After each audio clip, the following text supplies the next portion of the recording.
Hey folks, Chip Richter coming to you. I'm in the golf cave today, and I'm going to talk to you about something that you can do that works as a stretch and also a drill, and you're not even going to need to have a golf club in your hand to do it. You can do it in the privacy of your own home, and it's going to help you get in a little better position to play good golf when we come out of this winter weather and it's the springtime.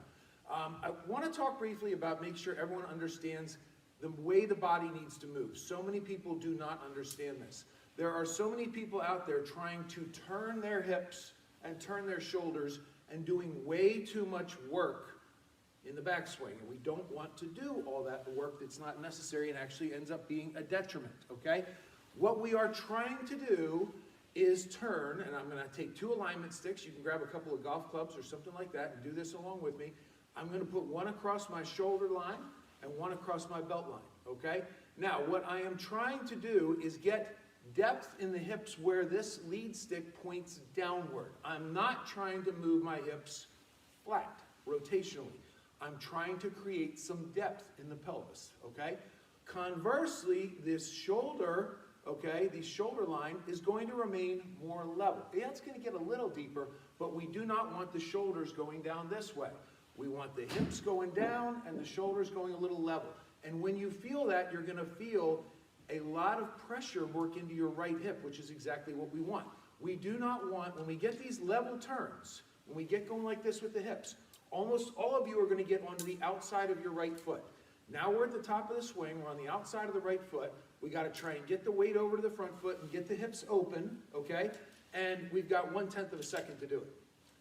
You're going to spend almost that entire 1/10 of a second in the downswing just trying to get from the outside of your right foot to the inside. There's no way you're going to get open, and there's no way you're going to get the weight over there that you need to. So let's make this simple, okay? We are trying to simply get the pelvis moving down while the shoulders turn a little more level, okay? That creates a very nice extra. We are not trying to get 45, 50 degrees of hip turn on the way back. Bad idea. We want those to get turned a little, but really create a little more depth, push into the ground a little bit, while the shoulders stay more level, and then we're in a position to really work the pressure forward.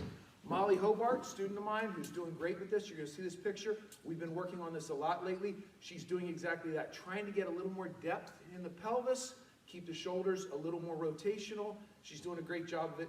Picked up a lot of ball speed doing it, okay? So grab a couple of sticks, grab two golf clubs, and see if this doesn't feel a little different. You're trying to get some depth down there with the hips. You want this left knee to move down a little bit, but you don't want this left shoulder moving down as much. You want that more turning a little more on the horizon, okay?